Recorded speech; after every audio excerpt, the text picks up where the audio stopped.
بھائی بھی موجود ہے، رہنما بھی موجود ہے، اتنی زیادہ تعداد بھی موجود ہے، ہر چیز ہونے کے باوجود اگر آپ ناکام ہو رہے ہیں تو اس کی کوئی وجہ ہونی چاہیے، اور وجہ بھی اتنی بڑی ہونی چاہیے، ٹھیک ہے. اور وہ وجہ جب ہم تھارولی اسٹڈی کرتے ہیں تمام تحریکوں کو، تمام جماعتوں کو، ٹھیک ہے جی، میری سمجھ میں تو یہی بات آتی ہے کہ یہ جو ہے وہ الگ الگ ہونا، کیونکہ اگر اقامت دین کے لیے اگر آپ بھی کام کر رہے ہیں، میں بھی کام کر رہا ہوں، یہ صاحب بھی کام کر رہے ہیں، وہ صاحب بھی کام کر رہے ہیں، تو ہمیں ایک پلیٹ فارم پہ جمع ہو کے، اکٹھے ہو کے، بیٹھ کے کام کرنے میں کیا مسئلہ ہے؟ بالکل صحیح، ایسا ہی ہے. اصل میں دیکھیں نا، اسلام کی بنیادی اور رسولی تعلیم تو ویسے بھی یہی ہے کہ مسلمانوں میں وحدت ہونی چاہیے، مسلمانوں کو ایک ہونا چاہیے. لیکن بڑی بدقسمتی ہے کہ آج مسلمان ایک نہیں رہے، متعدد جماعتیں وجود میں آ گئی. تو اب بھی میں سمجھتا ہوں کہ اگر رجوع کیا جائے تو کوئی صورت نکل سکتی ہے. اس کے سوا دیکھیں نا، اس کے سوا تو ہمارے پاس چارہ کوئی ہے نہیں. جی دیکھیں، آپ بڑی خوبصورت بات کی ہے. دیکھیں مسئلہ یہ ہے کہ جو غلطی ہوئی ہے نا، ٹھیک ہے جی، اب اس غلطی پہ بضد ہو جانا، اس غلطی کو ڈیفینڈ کرنا ہر لیول پہ جا کے، اور اس غلطی کو ڈیفینڈ کرنا، جسٹیفائی کرنا، اور اس غلطی پہ قائم رہنا، یہ تو میرے خیال میں ایک مسلمانوں کی، ایک مسلمان کی، اور ایک مسلمان کو چھوڑو، ایک باشعور انسان کی اپروچ نہیں ہے. اصل میں دیکھیں، جتنے بھی چاہے آپ مسالک کہہ لیں یا جتنی بھی اقامتی حلقے بھی کہہ لیں، تو جو ان کے اکابرین تھے نا، جو لیڈر تھے، وہ بڑے بڑے دماغ تھے. ٹھیک ہے، اجتہادی خطا ہو سکتی ہے، مطلب بشر ہی ہے نا جی. نبی کریم صلی اللہ علیہ وسلم کے بعد کوئی شخص یہ دعویٰ نہیں کر سکتا کہ میری فکر حتمی ہے. اصل میں یہ خطا کھاتے ہی جو رہے نا، وہ فالور کھاتے رہے. اب دیکھیں نا، جس بندے سے مثال کے طور پہ ایک اجتہادی خطا ہوتی ہے، اگر اس کے سامنے سچی بات، حقیقت بات آ جائے تو یہ امکان ہے کہ وہ رجوع بھی کر لے. ٹھیک ہے، کیونکہ ظاہر سی بات ہے، کوئی جان بوجھ کے تو نہیں کرتا نا. دانستہ کچھ لوگ ہی ہوتے ہیں جو اپنے مفادات کے لیے کرتے ہیں، تو نادانستہ ہی ہم کہہ سکتے ہیں. تو یہ جو فالورز ہوتے ہیں نا، وہ ضد پکڑ لیتے ہیں، جس وجہ سے ایک مستقل اسی شخصیت کے فالور وجود میں آ جاتے ہیں، اور وہ اس کی فکر کو حتمی قرار دیتے ہیں، جس وجہ سے یہ تقسیم جو ہے یہ پھر ختم ہونے کا نام ہی نہیں لیتی. درست. تو یہ مطلب یہ ہے کہ ہمیں وسعت پیدا کرنی چاہیے. کسی بھی شخصیت کے ساتھ ہمیں اس حد تک لگاؤ یا وہ نہیں عقیدت پیدا نہیں کر لینی چاہیے کہ ہم کہیں کہ اس کی ہر بات ہی حتمی. جی بالکل. مطلب آپ کے سامنے اگر کوئی متبادل موقف آ رہا ہے، رائے آ رہی ہے، تو آپ اس کو بھی سوچیں نا. جی آپ نے بالکل درست بات کی ہے اس بارے میں، کہ ایک تو بات ہے کہ نادانستہ ہم تفرقے میں مبتلا ہوئے، ایک ہے دانستہ ہم تفرقے میں مبتلا ہوئے. جو نادانستہ تفرقہ ہے، وہ تفرقہ ایک تو اقامتی تفرقہ ہے اور ایک مذہبی تفرقہ ہے. صحیح. اور دانستہ تفرقہ وہ بھی سر ایک اقامتی تفرقہ ہے اور ایک مذہبی تفرقہ ہے. اگر ہم ان دونوں تفرقوں کو لینا تو جو مذہبی تفرقہ ہے نا، خواہ وہ نادانستہ ہو خواہ وہ دانستہ ہو، آپ ان کے بارے میں اجتہادی خطا کو وہ کاؤنٹ ہی نہیں کریں گے کہ بھائی ان سے اجتہادی خطا ہوئی ہے یا یہ غلطی سے ہو گیا ان سے. نہیں، آپ ان کو سرن ہم یہی کہیں گے کہ یہ واقعی انہوں نے تفرقہ کیا ہے، انہیں یہ تفرقہ کرنے کا حکم نہیں تھا، یہ ایک جماعت رہ سکتے تھے، یہ ایک جماعت کے اندر رہ کر مجتمع رہ کر اپنے اصول و ضوابط پر مجتمع رہ سکتے تھے.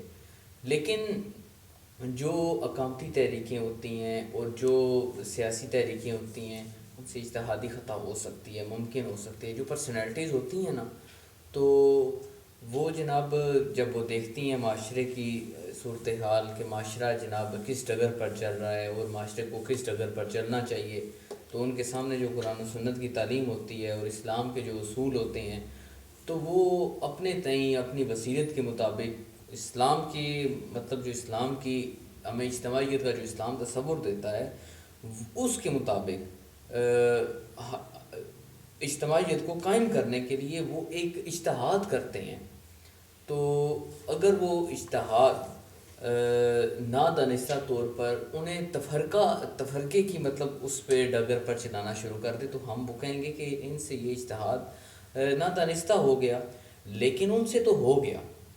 اب ہم یہ نہیں کہیں گے جناب ان کے بارے میں ہم یہ رائے نہیں رکھ سکتے، ان کے بارے میں تو ہم یہی کہیں گے کہ یہ نادانستہ ہوا ہے. لیکن کہیں گے ہم یہ بھی کہ تفرقہ تو ہوا ہے، لیکن جو لوگ ان کی بنائی ہوئی جماعت میں وہ ان کے ساتھ ہیں یا کسی بھی صورت ان کے ساتھ وابستگی رکھتے ہیں، ان کے لیے سوچنے کا وقت ہے، ان کے لیے یہ فکر کرنے کا وقت ہے. ایسے ہی ہے جس طرح طاہر صاحب نے ابھی فرمایا نا کہ پرسنالٹیز کو اس حد تک جو ہے وہ ان سے متاثر ہیں یا اس حد تک آئیڈیلائز کیا جاتا ہے کہ کوئی بھی جماعت کا جو امیر رہا ہے یا جو اس کا فاؤنڈر رہا ہے اس سے اس لیول کی محبت ہے یا اس اٹیچمنٹ ہے یا عقیدت ہے کہ ہر بندہ یہ تصور کیے بیٹھا ہے کہ میری جماعت کا جو سربراہ ہے یا جو میرا امیر ہے یا جس کی زیر سیادت و قیادت میں چل رہا ہوں وہ کبھی کوئی غلطی کر ہی نہیں سکتا، اس سے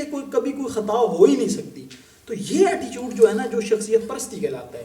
اور جب آپ مسلمانوں کو شخصیت پرستی سے بڑی شدت سے منع کیا گیا اور جب اس شخصیت پرستی میں ہم انوالو ہوں گے تو پھر ہم میں حق اور باطل کو جو اس کے اندر تمیز کرنے کی صلاحیت ہے وہ بہت ہی معدوم ہو جائے گی. جی بالکل. دیکھیں یہ آپ نے بڑی خوبصورت بات کی ہے. میں اسی کو ایک اور پہلو سے میں چاہتا ہوں کہ اس کو کروں تاکہ بات مزید واضح ہو جائے کہ ہمیں یہ نہیں دیکھنا چاہیے کہ ہمارے فرقے کا شخصیت کی کوئی بات کر رہی ہے تو وہی درست ہو سکتا ہے. ایسی ٹھیک ہے، ہمیں بات کو دیکھنا چاہیے، بات کو پرکھنا چاہیے. جی بالکل.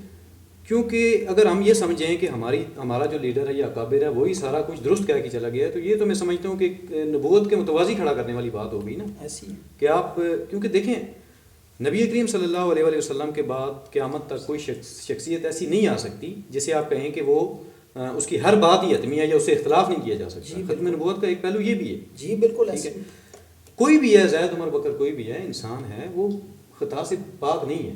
ٹھیک ہے، تو اس سے خطا کا امکان ہے برصورت. تو یہ بات ہے کہ جو آپ اپنے کسی اکابر میں بھی کوئی چیز دیکھیں کہ وہ کہیں پہ فکری غلطی ہوئی ہے، کہیں پہ اجتہادی خطا ہوئی ہے اور اس کی نشاندہی جب کی جائے تو اس وقت تو آپ کا رجوع بنتا ہے. ورنہ آپ یہ نہیں کہہ سکتے کہ ہم مستثنا ہیں جی، ہمارے اوپر جو تفرقہ ہے اس کا اطلاق نہیں ہوتا کہ ہم تو تفرقے میں ملوث نہیں. کیونکہ جب بات سامنے آ گئی تو پھر تو اس وقت تو آپ اگر مخلص ہیں، آپ کی جو سوچ ہے وہ خالص ہے، دین کے ساتھ آپ مخلص ہیں، تو پھر اس وقت تو آپ کو رجوع کر لینا چاہیے نا. تو آج جب ہم یہ بات سامنے رکھ رہے ہیں کہ مسلمانوں کو ایک پلیٹ فارم پہ اکٹھا ہو جانا چاہیے آج بھی، اب مسئلہ یہ ہے کہ اس بات پہ آگے سے عجیب قسم کی منطقیں پیش کرنا شروع کر دیتے ہیں لوگ. حالانکہ ایک انگوٹھا چھاپ کو بھی یہ بات سمجھ میں آتی ہے کہ مسلمان بری طرح تقسیم ہونے ایک ہو جانا چاہیے، کہ یہ جو جماعت سازی کی گئی ہے، متعدد جماعتیں وجود میں آ گئی ہیں، یہ غلط ہوا ہے، یہ نہیں ہونا چاہیے.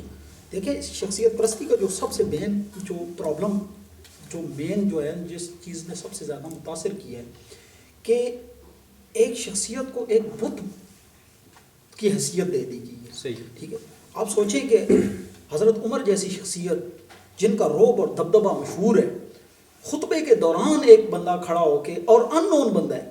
ٹھیک ہے، اس پہ میں نے بڑا غور کیا ہے کہ آپ جتنی کتابیں اٹھا لینا جی آپ کو کبھی بھی اس بندے کا نام نہیں ملے گا کہ جس نے حضرت عمر کو خطبے کے دوران ٹوک کے کہا. اس کا مطلب کیا ہے کہ ایک ان نون بندہ، ٹھیک ہے جناب، جس نے حضرت عمر کو کہا کہ سر ذرا رک جائیں محترم. ٹھیک ہے جی، سب سے پہلے تو یہ صحابہ دیں.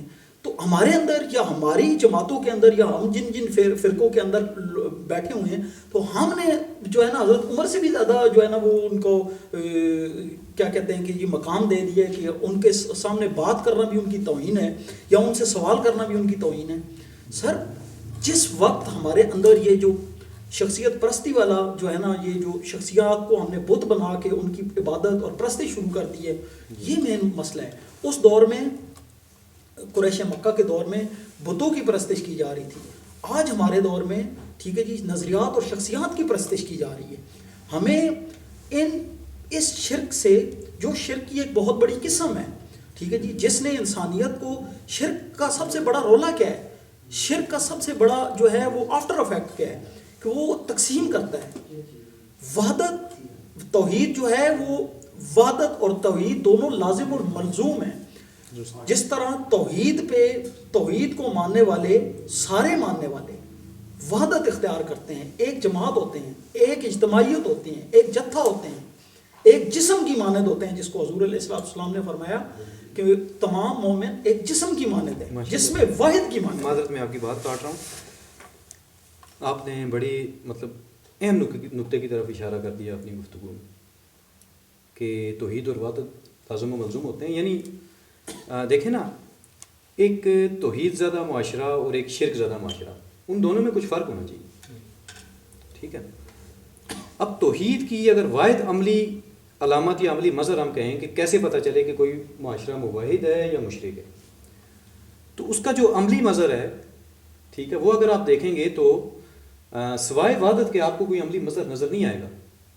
یعنی ہم توحید یہ سمجھتے ہیں کہ بس اللہ ایک ہے، حالانکہ توحید نے تو پورے آپ کے اسلام کو گھیرا ہوا، ٹھیک ہے. جب آپ توحید کی بات کریں گے تو پھر سب کچھ ایک ہے، ٹھیک ہے. جب دیکھیں نا، جب آپ کی توحید کی بات کرتے ہیں کہ آپ سب ایک اللہ پہ ایمان رکھتے ہیں، آپ کا الہ جب ایک ہے، یعنی وحدت الہ کا جو تصور ہے اسلام کے اندر، تو اسی وحدت الہ کی بنیاد پہ وحدت جماعت کا تصور بھی ہے کہ اس ایک خدائی تعلیم کو قبول کرنے والے، ظاہر سی بات ہے جب اس تعلیم کو قبول کریں گے تو وہ ایک جماعت بنے گی. یعنی اس توحید میں تو ایسی تعلیم ہو نہیں سکتی کہ جو آپ کو تقسیم کر دے ایسی، ٹھیک ہے. تو تقسیم کی تعلیم، ظاہر سی بات ہے کہ جو آپ نے ایک اور بات کی کہ اس وقت تو بت تھے، تو دیکھیں بتوں کی پرستش پہ بھی خود انسان اتنا 1400 سال پہلے کی آپ بات کر رہے ہیں نا. پہلے ہم کہہ سکتے ہیں پچھلے دور میں کہ انسان شعوری طور پہ اتنا ارتقا نہیں ہوا تھا، تو وہ اس طرح کی چیزوں کو، پتھروں کو، اور کوئی چیز انسان نے چھوڑی نہیں ہے جسے سجدہ نہ کیا، ٹھیک ہے. لیکن اتنے شعوری ارتقاء کے بعد جب خاتم النبیین کی آمد ہو رہی ہے، یعنی انسان اس حد تک ارتقاء کر چکا ہے اس کے شعور میں، تو لوگ بتوں کو پوج رہے ہیں. تو یہ وہ کچھ لوگ ہی تھے نا جنہوں نے انہیں اس کام پہ لگا رکھا تھا. جی بالکل ایسے، ٹھیک ہے. بیسیکلی بنیادی طور پہ تو وہ شخصیت پرستی ہی تھی، شخصیات نہیں لوگوں کی مد ماری ہوئی تھی. اور وہ بہت بھی شخصیات ہی کے ہوں گے ڈیفینیٹلی. جی، ٹھیک ہے جی، جن کے ساتھ ان کی عقیدت ہو گئی، جو گزر گئے تو ان کا ایک مجسمہ سا بنا کے انہوں نے رکھ دیا، ایسی. ٹھیک ہے. تو آج بھی وہی شخصیت پرستی ہے، کیا فرق پڑا؟ ایک شخصیت اس کی شکلیں مختلف ہیں. بالکل جی. عوام کی طرف سے شخصیت پرستی ہے، جی اور لیڈرشپ کی طرف سے مفاد پرستی. جی بالکل مفاد ہے. عوام تو جناب شخصیت کو دیکھتی ہے اور شخصیت مفاد کو دیکھتی ہے. تو یہی ہمیں دو چیزیں نظر آتی ہیں، یا شخصیت پرستی ہے یا مفاد ہے. تیسری ہمیں فی الحال کوئی چیز نظر نہیں آ رہی، جیسا کہ انہوں نے بتایا، بات کی حضرت عمر کے حوالے سے. تو وہ چیز دیکھیں فی الحال سامنے کہیں موجود نہیں ہے کہ کوئی ایسا نظریہ سامنے آئے جو ایک شخص کو کھڑا کر کے، کسی بھی جماعت میں کھڑا کر کے اس جماعت کے سربراہ کو وہ جناب پوچھ لے کہ بتائیں آپ اپنا حساب دیں، اس کا محاسبہ ایک شخص جماعت کا رکن کرے کہ بھائی اپنا محاسبہ پیش دیں، اس کا محاسبہ لے سکے. ایسا ابھی تک ہم نے کوئی چیز نہیں دیکھی. ایسا ہونا چاہیے. اس کی وجہ ہے نا، دیکھیں وہ کلچر ہی نہیں ہے ہمارے یہاں.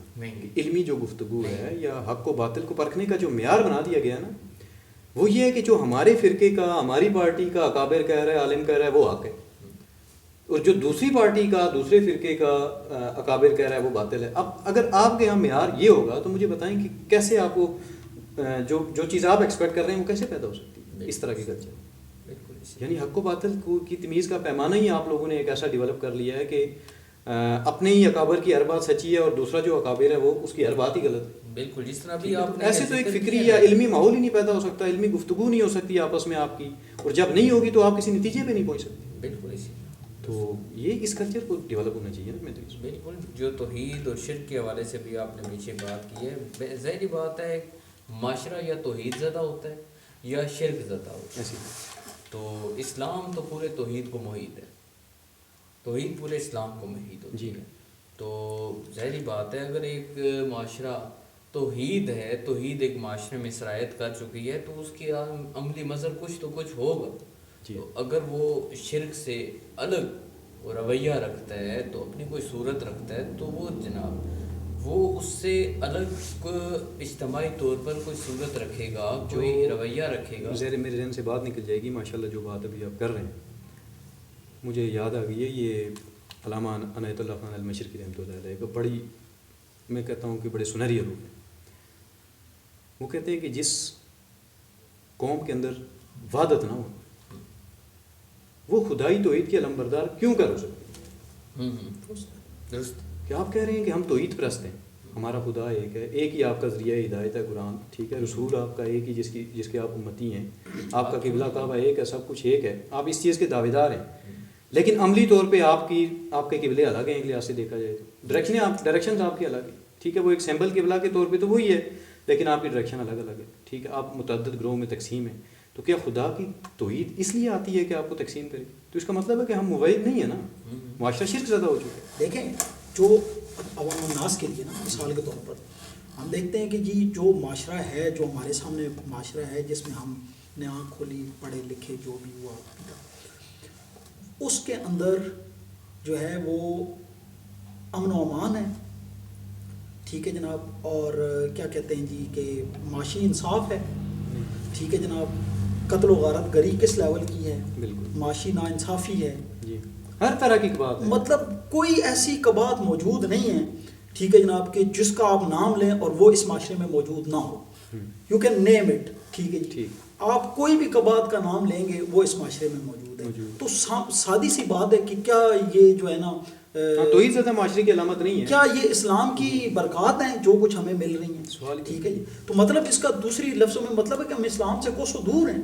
جی تو ہمیں اسلام کی طرف پلٹنا ہے، قرآن کی طرف پلٹنا ہے، سیرت الرسول صلی اللہ علیہ وسلم کی طرف پلٹنا ہے، ٹھیک ہے جناب، اور سیرت الرسول میں اصحاب پاک کی زندگیوں میں، اہل بیت کی زندگیوں میں جو ہمیں اسلام نظر آتا ہے، ہمیں اپنی زندگیوں میں وہ اسلام لانا ہے، صحیح، ٹھیک ہے جی، ہمیں جس طرح ہم پہلے بات کر رہے تھے کہ ہمیں کسی شخصیت سے یا کسی نظریے سے کوئی اختلاف نہیں ہے، ٹھیک ہے جناب، ہم جو نظریہ رکھتے ہیں، اسلام کی جو تعبیر رکھتے ہیں، جو حضور علیہ الصلوۃ والسلام نے جو تعبیر پیش کی، ہم اسی کو تعبیر واحد مانتے ہیں اسلام کی، اور اسی کو جو ہے نا وہ حق سمجھتے ہیں، اور اسی پہ چلنے کے لیے جو ہے نا وہ ہم نہ صرف خود اس پہ آئے ہیں بلکہ ہم ہر ایک آمد المسلمین کو بھی یہ دعوت دے رہے ہیں کہ آپ فرقہ واریت سے نکلیں، شرک اور بت پرستی اور فرقہ پرستی اور شخصیت پرستی سے نکلیں، وحدت اختیار کریں، ٹھیک ہے جناب، ایک اجتماعیت کا حصہ بنیں، اور وہ اسلام کا وہ نقشہ، وہ جنت نظیر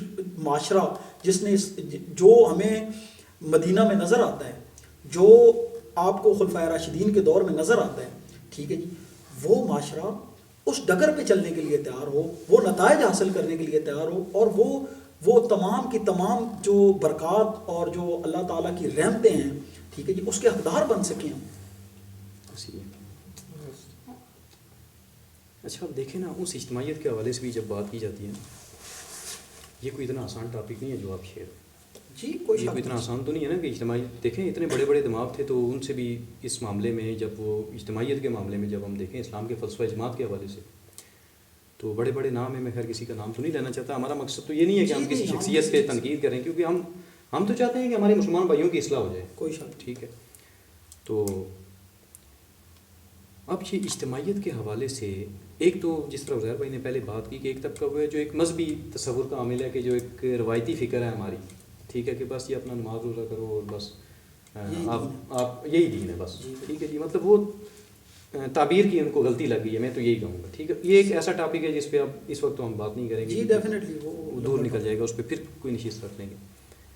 تو دوسری طرف جو لوگ اقامتی طبقے ہیں تو وہ کوئی غیر معمولی شخصیات تھیں، وہ مطلب چھوٹے دماغ کے لوگ نہیں تھے، کہ جنہوں نے جب دیکھا کہ اسلام کا وہ جو نظم ہے، جو اجتماعیت ہے، وہ اب نظر نہیں آ رہی، بکھر چکی ہے، تو ظاہر سی بات ہے کوئی بھی دین کا درد رکھنے والا شخص کوئی آرام سے چپکے سے بیٹھ تو نہیں جائے گا نا، مسلمانوں کی حالت میں دیکھ کے اسے کڑ اندو ہوگی، اب ظاہر سی بات ہے کہ اسے کوئی راہ سجائی دے گی تو اپنی عقل فہم بصیرت کے مطابق وہ کوشش کرے گا، اس لیے ہم کہتے ہیں کہ کسی کے خلوص نیت پہ شک نہیں کیا جا سکتا۔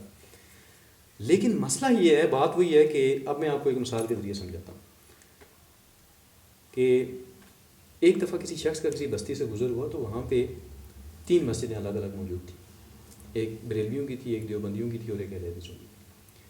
تو کچھ عرصے بعد وہاں پہ وحدت بین المسلمین کی ایک تحریک شروع ہوئی، ٹھیک ہے، تو کچھ عرصہ بعد دوبارہ وہ بزرگ اس جگہ سے گزرے تو وہاں پہ ایک چوتھی مسجد کسی اور مکتبہ فکر کی وحدت بین المسلمین کے نام سے بھی وجود میں آ چکی تھی۔ اب دیکھیں یہی کچھ ہمارے ساتھ وحدت امت کی تاریخوں کا ہوا، انہوں نے جب دیکھا کہ امت کا شرازہ منتشر ہے اور خلافت بھی نہیں ہے، نظام نہیں ہے، اس کو بحال کرنا ہے، اس کو واپس لے کے، کیونکہ دیکھیں ٹوٹی پھوٹی جس شکل میں بھی تھی مسلمانوں کی اجتماعیت کسی حد تک 1924 تک یہ حالت تو نہیں تھی نا جی، لوگ آج سمجھتے ہیں کہ ہم کسی آئیڈیل قسم کی خلافت کی بات کر رہے ہیں جو خلافت راشدہ تھی 1400 سال پہلے، نہیں، ہم تو یہ کہہ رہے ہیں کہ ٹوٹی پھوٹی شکل میں اسے ہونی چاہیے، ہونی خلافت چاہیے، کیونکہ ہمارا نظام خلافت ہے۔ تو اس کی بحالی کے لیے جب انہوں نے اسٹرگل کی تو وہی مسجد وحدت المسلمین والی مثال صادق آتی ہے کہ ایک الگ گروہ کی بنیاد رکھ دی۔ دیکھیں نا ساری جماعتیں تقریباً ملتے جلتے الفاظ میں، کوئی کہتی ہے ہم اقامت دین کر رہے ہیں، کوئی کہتی ہے ہم غلبہ دین اسلام کی جدوجہد کر رہے ہیں، کوئی کہتے ہیں جی ہم شریعت کے نفاذ کی جدوجہد، ان کے مذہبی جماعتیں جو آپ کہہ رہے ہیں وہ بھی دین کے اس مقصد سے تو ناشنا نہیں ہیں، وہ بھی یہی کہتے ہیں ہم شریعت کے نفاذ کے لیے یہ طریقہ ہمیں مناسب لگ رہا ہے، ہم اس طرح کر رہے ہیں، ٹھیک ہے. تو یہ تو ایک معاشرے میں پائی جاتی ہے سوچ اس حوالے سے. اب مسئلہ یہ ہے، ہم یہ کہہ رہے ہیں کہ کیا یہ سارے کام جن کو ان جماعتوں نے نام تھوڑا بہت اصطلاح کو کیوں تبدیل کیا اپنی الگ ایک اپنے نعرے کو ممتاز کرنے کے لیے، دوسروں سے بات ایک ہی ہے، ٹھیک ہے. آپ جو بھی اصطلاح استعمال کریں گے قرآن کی، مقصد یہی ہوتا ہے کہ معاشرے میں امن آنا چاہیے، عدل آنا چاہیے، نظام آنا چاہیے، ٹھیک ہے، معاشرے میں خوشحالی آنی چاہیے.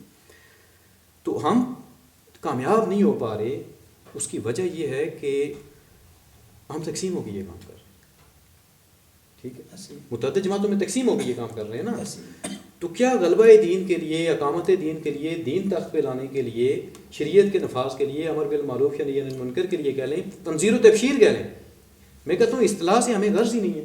درست، ٹھیک ہے، بات ہے کہ آپ کا جو مقصد ہے وہ ٹارگٹ ہے. جو آپ نبی کریم صلی اللہ علیہ وسلم کی سیرت سے دیکھیں گے کہ وہ کیسے ہوا، اسلام نے کیا ضابطہ دیا. اگر آپ، میں تو کہتا ہوں کہ آپ اگر مذہبی حلقوں کا موقف بھی لے لینا کہ وہ کہتے ہیں تنذیر و تبشیر، کہ نبی کا کام غلبہ دین نہیں تھا، تنذیر و تبشیر تھا. اب یہ بڑی عجیب سی بات ہے، آپ نے صرف بعد میں فرق بیان کیا ہے، مقصد ایک ہی تھا.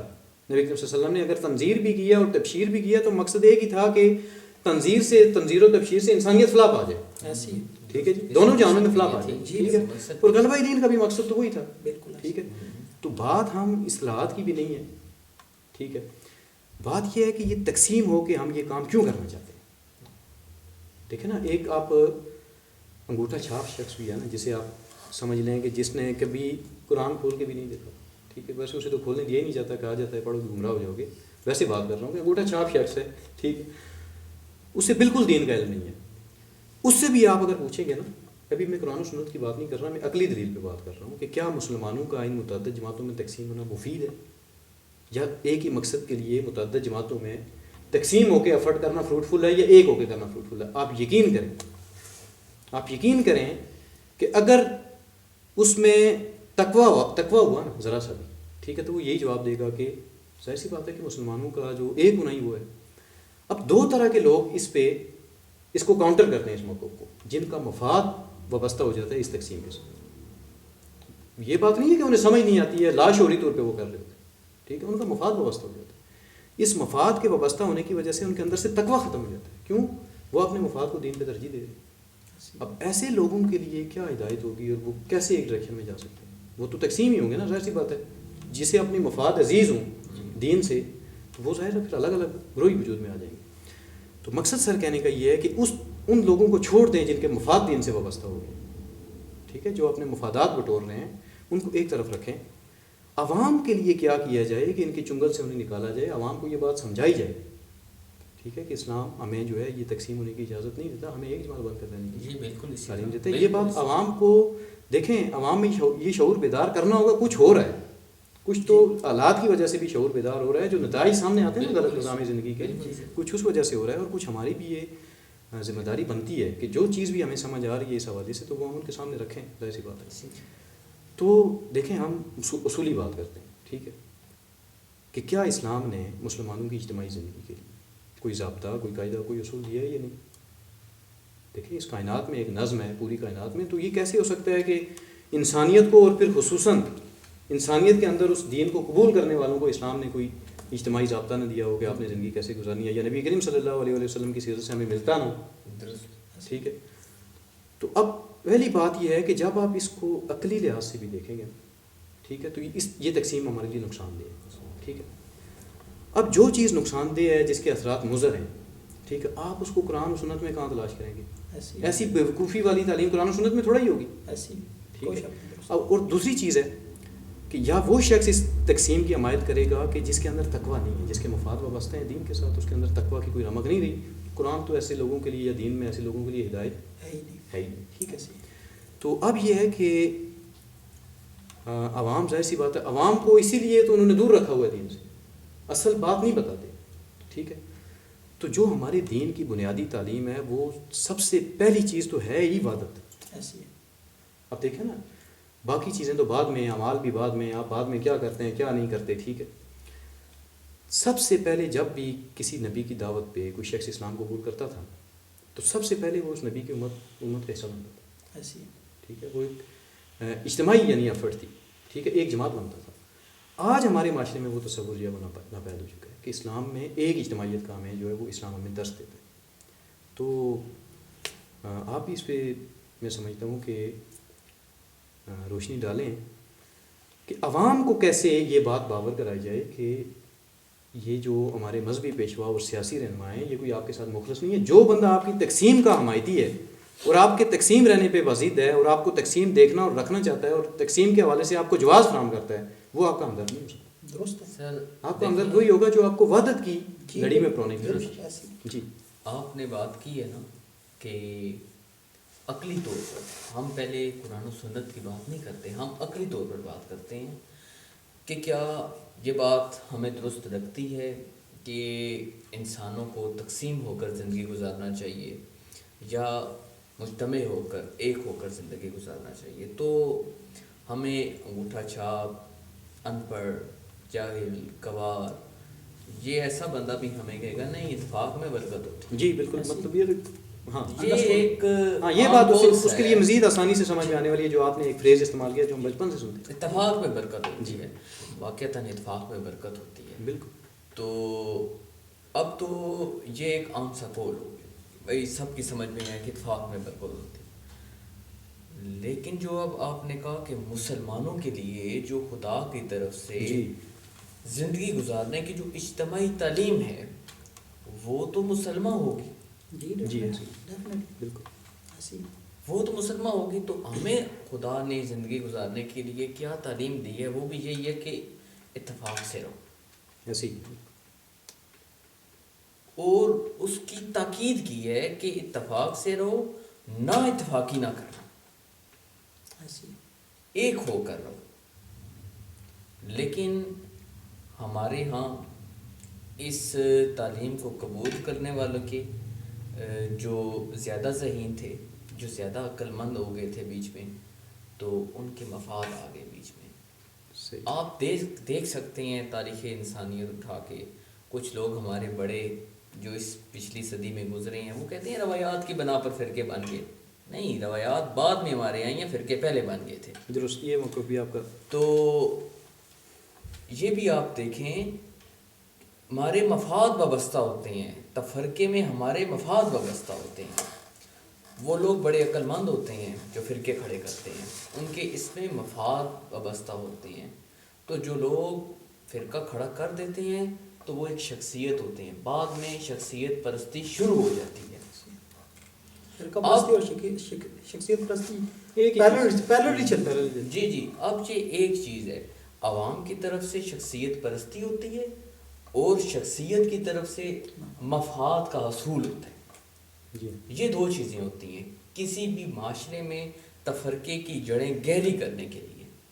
یہ دو چیزیں ہوتی ہیں. جی آپ آج کے معاشرے میں دیکھیں, پہلے دیکھیں, یا آگے جس بھی معاشرے میں تفرقہ ہوگا اس معاشرے میں یہ چیز آپ دیکھ رہے ہیں. ہمیں جو قرآن نے جو تعلیم دی ہے, ہمیں جو اسلام نے تعلیم دی ہے, ہمیں جو خدا نے تعلیم دی ہے, وہ ہے کہ ایک جماعت بن کر رہی. درست, ایک جماعت بن کر رہے ہیں. اور ایک جماعت اس طرح نہ بن کر رہے ہیں کہ بس آپ ریوڑ کی طرح رہیں. سر مسئلہ یہ ہے سر میں ایک چھوٹی سی عرض کروں. دیکھیں, ایک تو ہوتا ہے کہ ایک ہوتا ہے نا ہماری خواہش ہے کہ مسلمانوں میں اتفاق و اتحاد ہونا چاہیے, بڑی خوبصورت بات ہے, سارے اچھی بات ہے. سر یہ ہمارے سوچنے یا ہمارے کہنے یا ہماری خواہش پہ مبنی بات نہیں ہے. یہ حکم خداوندی ہے. بالکل حکم خداوندی ہے کہ واعتصموا بحبل اللہ جميعا ولا تفرقوا. ولا تفرقوا کا اب کیا مطلب نکالیں گے آپ, سوائے اس کے کہ اکٹھے ہو کے رہنا, ایک جماعت بن کے رہنا, ایک جسم کی مانند بن کے رہنا, ٹھیک ہے جناب, ایک اینٹی بن کے رہنا, ٹھیک ہے. اس کے علاوہ آپ کیا مطلب نکالیں گے؟ سر دیکھیں آیت کا, دیکھیں نا, جب یہ آیت مبارکہ نازل ہوئی جس کا آپ ذکر کر رہے ہیں, تو یہ اسی چیز کا ہمیں درس دیتی ہے کہ اس آیت کے الفاظ کچھ اس طرح ہیں کہ اور جو ترجمہ ہے نا, اور سب مل کر اللہ کی رسی کو مضبوطی سے تھامے رکھنا اور تفرقہ نہ کرنا. اب ایسا تو تھا نہیں کہ جب یہ آیت نازل ہوئی تو بہت ساری مسلمانوں کی جماعتیں موجود تھی اور انہوں نے کہا جا رہا ہے کہ تم سب اتحاد اور اتفاق کرو. ٹھیک ہے, یہ تو ایک اجتماعیت موجود تھی جی جی اور اسے ان فیوچر کہا جا رہا ہے حکم دیا جا رہا تھا تاکیدی رکھنے کا حکم۔ کہ جس طرح تم نے ابھی اللہ کی رسی کو مل کے تھاما ہوا ہے تو تھامے رکھنا۔ بالکل تو یہ آیت کیا بتا رہی ہے کہ مسلمانوں میں ایک اجتماعیت کا تصور ہے، ٹھیک ہے، اس میں دو رائے ہے ہی نہیں۔ لیکن اب اس وقت سب سے بڑا مسئلہ کیا درپیش آنا ہے کہ اس اصول کو تسلیم ہی نہیں کیا جا رہا، ٹھیک ہے نا۔ جب بھی بات کی جاتی ہے مسلمانوں کے یہاں کہ یار ہمیں ایک جماعت بن کے رہنے کا ہوگا، ٹھیک ہے، اس بات پہ انہیں بڑا تعجب ہوتا ہے کیونکہ تفرقہ ایک اس طرح معاشرے میں رواج پا چکا ہے اور تفرقے کے لیے اس طرح رائیں پیدا کر دی گئی ہیں کہ لوگ سمجھتے ہیں تفرقہ جیسی کوئی جائز چیز ہے اور وحدت کوئی حرام چیز ہے۔ مطلب اس نہج پہ ان لوگوں کی تربیت ہو چکی ہے اپنے اکابرین کی طرف سے، ان پر اعتماد کرنے کی وجہ سے، ٹھیک ہے۔ تو بالکل یہ بڑی بدقسمتی ہے، بڑی بدبختی ہے اس قوم کی کہ خود بالکل ہی مطلب جو بات اسے کامن سینس جو اللہ نے شعور اس کے اندر رکھ دیا ہے نا، جو بات اسے سمجھ آتی ہے اس کے پاس جا کے وہ الجھن کا شکار ہو جاتا ہے، بالکل، ٹھیک ہے، مطلب اپنی عقل کو اس کے تابع کر دیا۔ آپ نے بہت خوبصورت بات کی تھی کہ مثال کے طور پر جو آپ کو فرقہ واریت کی طرف بلاتا ہے، پھر آپ کے اندر تفریق کو پسند کرتا ہے، تفریق چاہتا ہے آپ کے اندر، ٹھیک ہے، یہ آپ فرقہ پارٹی رہیں، جو بھی یہ چاہتا ہے اس کو پسند کرتا ہے، وہ آپ کا دشمن ہے، آپ کا دوست نہیں ہو سکتا۔ آپ کا دوست اور آپ کا خیرخواہ اور ہمدرد وہی ہوگا جو آپ کو اجتماعیت کی طرف بلائے گا اور مجتمع کرے گا۔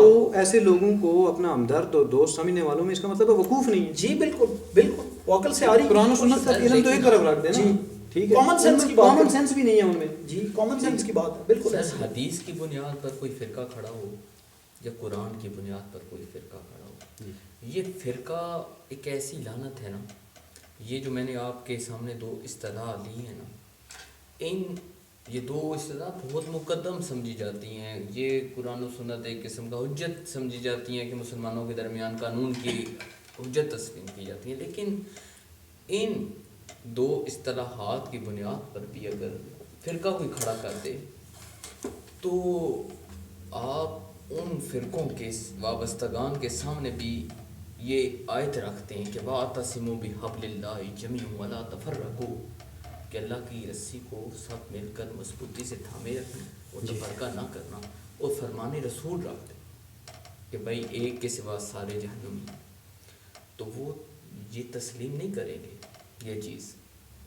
وہ آپ کی قرآن پاک کی آیت کے رد میں اپنے فرقے کا موقف رکھیں گے، فرمان رسول کے رد میں اپنا فرقے کا موقف رکھیں گے، عقلی دلائل دیں گے، نقلی مطلب کسی نہ کسی طرح قرآن کو بھی رد کریں گے، فرمان رسول کو بھی رد کریں گے۔ تو یہ لوگ کیا متقین ہیں؟ جی کوئی شک نہیں، درست فرمایا۔ اچھا، آپ نے جو بات کی ہے نا 73 فرقوں والی حدیث کے حوالے سے، تو میں ایک بڑی معروف شخصیت ہے، عوام کو تو ایک طرف رکھے نا جی، ٹھیک ہے، جی بالکل، اکابرین کی بات، جن کے پیچھے یہ چل رہے ہیں، جو سمجھتے ہیں کہ ہم ان کو گائیڈ کر رہے ہیں، قوم کو اپنے تئیں بڑے مدبر اور دائی بنے ہوئے ہیں، تو جب ان کے موقف میں دیکھتا ہوں اس حدیث مبارکہ میں تو واضح پتہ چلتا ہے کہ یہ اپنے مفادات کی وجہ سے اس کو توڑ مروڑ کر پیش کر رہے ہیں۔ ایسی ہے، بالکل پتہ چل جاتا ہے سر، بالکل، ٹھیک ہے۔ ایک عام بندے کے سامنے یہ بات رکھیں گے وہ فوراً سمجھ جاتا ہے، بالکل، ٹھیک ہے۔ تو اس طرح کے لوگ نہیں سمجھ پاتے کیا وجہ ہوتی ہے، کیا وجہ ہو سکتی ہے؟ یہی کہ آپ کی مفادات کی وجہ سے یا تو آپ کی اللہ نے سوچنے سمجھنے کی وہ صلاحیت ہی چھین لی ہے آپ سے کہ واقعتاً آپ کی سمجھ میں یہ بات آتی نہیں، بالکل، جو ایک عام بندے کو تو آ جاتی ہے۔ دیکھیں میں آپ کو ایک مثال دیتا ہوں، ARY پہ ایک پروگرام ہوا تھا، میں نے سنا تھا، کاشف عباسی صاحب، کاشف عباسی صاحب، آپ نے بھی شاید جی بالکل سنا ہوگا، 4 میرے خیال ریپیٹ بھی ہوا ہے وہ، جی کافی دفعہ۔ اچھا، انہوں نے چاروں جو مکاتب فکر ہیں ان کے علماء کرام تھے، جی بڑے جید لوگ تھے، تو ان کو ایک جو موقف رکھا کاشف عباسی صاحب نے، اب دیکھیں نا کاشف عباسی صاحب نے کوئی دین کے علم کا دعویٰ بھی نہیں کیا ہوا، بالکل ایسے، لیکن میں آپ کو بتانا چاہ رہا ہوں کہ ایک عام بندہ کامن میں، بالکل ٹھیک ہے، جو دین کے علم کا دعوے دار نہیں ہے، بالکل، وہ اس نقطے کو پا جاتا ہے کہ جو نبی کریم صلی اللہ علیہ وسلم نے فرمایا 72 گروہ جہنمی ہوں گے، جو اس تفرقے کی مذمت آئی ہے وہ اس بات کو پک کر لیتا ہے۔ جی بالکل۔ اب اس نے سوال رکھا کہ جی دیکھیں آپ 4 لوگ یہاں بیٹھے ہیں اور آپ چاروں الگ الگ ہیں، بالکل ایسے، ٹھیک ہے، تو اب آپ چاروں میں سے کوئی ایک حق پہ ہوگا، جی مطلب فرمان رسول میں تو یہی کہا گیا ایسے ہی. ٹھیک ہے کہ یا کوئی ایک حق، اور اصول بھی یہی ہے بھائی. بالکل. ٹھیک ہے. اگر تو آپ اب ہم تین بیٹھے ہیں مثال کے طور پہ نا، اگر ہم یہ موقف رکھتے ہیں کہ ہم تینوں حق پہ ہیں، تو پھر ہم الگ کیوں ہیں؟ ایسی ہے، درست ہے. اگر ہم تینوں کہتے ہیں، میں آپ کو کہتا ہوں جی آپ بھی حق پہ ہیں، آپ کو بھی کہتا ہوں حق پہ، تو ہماری الگ ہونے کا جواز کیا رہ گیا ہمارے؟ کوئی جواز نہیں. ٹھیک ہے. تو انہوں نے یہ کہا کہ آپ چار میں سے کوئی ایک حق پہ ہے، یا یہ بھی ممکن ہے آپ چاروں میں سے کوئی نہ ہو، کیونکہ 73 کی بات کی گئی تو باہر بھی تو لوگ بیٹھے ہیں نا اس پروگرام کے، مطلب اس نے اس تناظر میں. یعنی یہ عام بندہ اس بات کو پک کر جاتا ہے، سینس کر جاتا ہے کہ یہ اگر ہم تقسیم ہے کہ تقسیم ہے، تو اس تقسیم کی وجہ سے مسلمان اس تقسیم کی وجہ سے جو ہے نا جہنم کی وعید سنائی گئی. ٹھیک ہے. تو ان چار بندوں نے، اللہ معاف کرے، دیکھیں علماء کرام ہیں، اب کس طرح اس پروگرام کو گول مول کر کے اور عوام میں کوئی مطلب شعور جانے کی بجائے اتنا، میں سمجھتا ہوں اور کنفیوژن کا جی مزید انتشار کا باعث بنے. کوئی چیز سمجھ نہیں ہے. مطلب یہ ہوتا ہے جب آپ تفرقے، اب ان چاروں کا سٹانس ایک تھا. جی اب یہ بھی میں آپ کو فرقہ واریت کے حق کسی میں ایک نے بھی ڈیفینڈ کر رہے تھے، سب ڈیفینڈ کر رہے تھے کہ نہیں ہم ایک ہی ہیں. بھائی آپ ایک ہو تو یہاں پہ چار الگ الگ ان کی نمائندگی کر رہے ہو، اور آپ الگ الگ کیوں؟ جی ایسے جی یہ آپ کے دین کی تعلیم ہے کہ جب آپ کا سب کچھ ہے گا تو آپ تقسیم ہو جاؤ. یہی تو ہم کہہ رہے ہیں. بالکل ایسے. یہ آپ نے بڑی خوبصورت بات کی. وہ پروگرام بھی اپنی نوعیت کا اہمیت کا حامل ہے. تو یہ حدیث بہت اہمیت کی حامل ہے وحدت کے قیام اور تفرقے کے رد کے حوالے سے. جی. تو اس حدیث کو اگر سامنے رکھا جائے تو یہ واضح طور پر اعلان کرتی ہے وحدت کی اہمیت کا اور تفرقے کی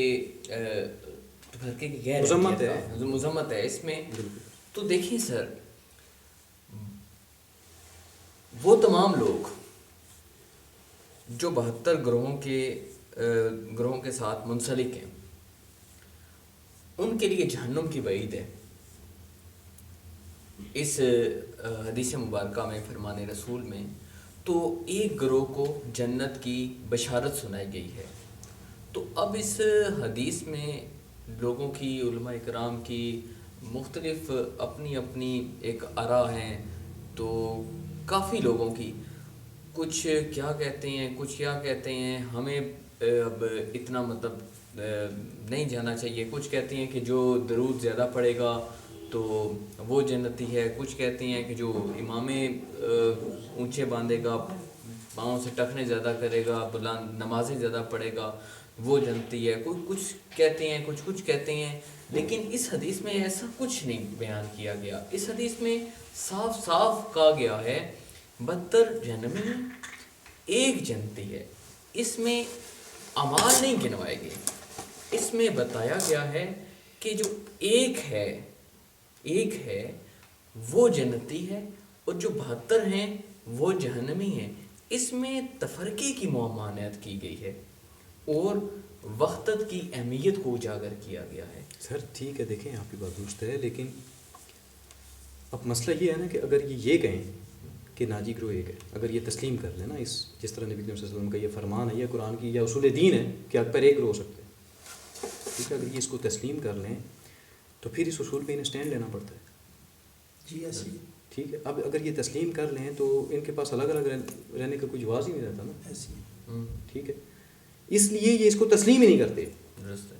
مطلب اس سے دیکھیں نا کیوں تعویلات کی جاتی ہیں کہ جب ایک سیدھی سی بات ہے جو ایک عام بندے کو سمجھ میں آ رہی ہے، اس کی تعویل کیوں کی جاتی ہے؟ اس کو الجھانے کے لیے، اپنے موقف کو. اچھا اب میں آپ کو بتاتا ہوں ایک موقف اس حوالے سے جو میں نے سنا، وہ میں آپ کے سامنے رکھوں گا. اب نبی کریم صلی اللہ علیہ وسلم نے تو فرمایا کہ ایک کے سوا سب جہنم کا ہی ہے. ٹھیک ہے. اور کسی قسم کی رعایت نہیں دی. ٹھیک ہے کہ نہیں جو نماز روزہ کریں گے تو ان کو استثناء ہے. ٹھیک ہے. ایک مطلب ایک ہی لاٹھی سے اس تفرقے کی وجہ سے، یعنی دیکھیں تفرقے کی سنگینی کو دیکھیں. ٹھیک ہے کہ یہ اپنے آپ میں لوگ اس کو کوئی اتنا بڑا گناہ ہی نہیں سمجھتے. یہ اپنے آپ میں اتنا بڑا جرم اور گناہ ہے. ٹھیک ہے کہ جس کی وجہ سے نبی کریم صلی اللہ علیہ وسلم نے ایک ہی لاٹھی سے اپنی امت کے 72 گروہوں کو نماز روزے سمیت جہنم کا پروانہ جاری کیا. کوئی استثناء نہیں کیا. کوئی شک نہیں. ٹھیک ہے. لیکن اب اسی حوالے سے میں ایک سن رہا تھا ایک موقف، تو وہ صاحب فرماتے ہیں کہ تمام فرقوں میں موجود جو اچھے لوگ ہیں وہ ایک ناجی گروہ ہیں. اب دیکھیں یعنی کیسی بات کی گئی ہے. دوسروں کو وہ فرماتے ہیں کہ حدیث کے مقابلے میں آپ حدیث لا رہے ہیں. یہ حدیث کے مقابلے میں حدیث نہیں ہے. بالکل فرمان رسول ہے کے مد مقابلہ اپنی رائے پیش کر دیں. اب دیکھیں اگر یہ موقف اختیار کیا جائے کہ 72 تمام فرقوں میں موجود اچھے اچھے لوگ جنتی فرقے, ٹھیک ہے, اس کا نتیجہ کیا نکلے گا؟ حالانکہ حدیث میں جس طرح نبی کریم صلی اللہ علیہ وسلم نے جو آپ کا فرمان ہے وہ وحدت کی طرف ترغیب دے رہی ہے. حدیث مبارکہ آپ کو وحدت کی طرف ترغیب دے رہی ہے کہ تقسیم کی وجہ سے تو جہنم میں جاؤ گے, اگر ایک جماعت بن کے رہو گے تو ایک گروہ میری امت کا حق پہ رہے گا اور وہ جنتی ہے. یعنی یہ آپ کو وحدت کی طرف اس روایت میں ترغیب آپ نے پیشن گوئی کی کہ پورے وقت میں ایسا ہو جائے گا. یہود و نصارہ سے تشبیہ دی اس معاملے میں اپنی امت کو, ٹھیک ہے, تو پیشن گوئی کی, لیکن پھر اصولی بات بیان کر دی کہ وحدت کو برقرار رکھنے والے, وحدت کی طرف وہ کرنے والے لوگ ناجی گروہ ہیں. ٹھیک ہے, کیونکہ آپ نے فرمایا نا جو مان علیہ وصحابی, جس پر میں اور میرے صحابہ ہیں, تو رسول اللہ اور صحابہ وحدت پری تو تھے, وہاں پہ دو جماعتیں نہیں تھیں, ایک جماعت, ٹھیک ہے, یعنی ایک ہنٹ دے دیا. ٹھیک ہے, اب مسئلہ یہ ہے جو اس کے کاؤنٹر نیریٹو اختیار کیا گیا, اینٹی نیریٹو جو اختیار کیا گیا اس حدیث مبارکہ کی وجہ سے کہ جی تمام فرقوں میں موجود اچھے اچھے لوگ جنتی فرقہ ہیں. اب اس سے کیا ہوگا؟ اس موقف کی وجہ سے جو بندہ جس فرقے میں بیٹھا ہے وہ وہاں مطمئن ہو گیا کہ میں اس فرقے میں رہ کے نماز روزے کی وجہ سے جنتی ہو گیا ہوں, جا سکتا ہوں. حدیث مبارکہ کا مقصد کیا رہ گیا اور فرقوں کی بات کرنے کی ضرورت کیا رہ گئی؟ یہ تو کامن سی بات ہے. ٹھیک ہے, اور اچھا اب اگر 72 فرقوں میں موجود اچھے اچھے لوگوں کو آپ ایک فرقہ بنا کے جنتی قرار دے رہے ہیں, تو 72 میں موجود جو برے برے ہیں وہ بھی سارے ایک فرقہ ہو کے جنمی ہو گئے, تو 72 کی بات کیوں کی گئی؟ دو ہی فرقے بنتے, دو ہی ہو جاتے ہیں نا سیدھے سیدھے. تو مقصد یہ ہے کہ یہ نہیں ہے کہ سمجھ نہیں آتی, میں تو سمجھتا ہوں کہ تعویل کی جاتی ہے, اس چیز کو دانستہ کی جاتی ہے اپنے جھوٹ کو ڈیفینڈ کرنے کے لیے. جی ایسی تو ظاہر ہے دوسروں کو آپ اتنا ان پہ چڑھائی کر رہے ہیں, دن رات تنقید کے علاوہ کوئی کام نہیں ہے. ٹھیک ہے, خود آپ حدیث کے مقابلے میں حدیث کر رہے ہیں, حالانکہ سوال کرنے والے نے کہا کہ حدیث صحیحہ کے مطابق. بالکل ٹھیک ہے, کوئی صلی اللہ علیہ وسلم نے فرمایا کہ میری امت 73 فرقوں میں تقسیم ہو جائے گی. انہوں نے بڑے تعجب کا اظہار کیا, جیسے پتہ نہیں کیا کس کی بات رکھ دی اس سامنے, سیدھی سی بات وہ کر رہا ہے. ٹھیک ہے, تو مطلب یہی ہے کہ لوگوں کو الجھایا جاتا ہے, مزید جو ہے نا اپنی تعویلات کی جاتی ہیں. سر میں آپ ایک عرض کروں, دیکھیں ایک حدیث تو 73 فرقوں والی ہے نا, اس کے سپورٹ میں ایک حدیث اور ہے کہ وہ لوگ, وہ بندہ جو جماعت سے بالشت برابر الگ ہوا, ماشاءاللہ اس نے اپنے بڑے موقع پہ آپ نے کوٹ کیا, اپنے گلے سے اسلام کا قلادہ اتار پھینکا. بالکل. سوال یہ ہے سر وہ کون سی جماعت ہے جس سے الگ ہونے سے بندہ دائرہ اسلام سے خارج ہو جاتا ہے؟ سوال تو یہ ہے سر, اس وقت سب سے بڑا سوال یہ ہے وہ کون سی جماعت ہے. سر اب مسئلہ یہ ہے نا, آپ نے موقع محل کی مناسبت سے جو ریفرنس پیش کیا ہے وہ تو صادق کرتا ہے, لیکن جو آگے آپ نے بات کر دی ہے بڑی تفصیل پر.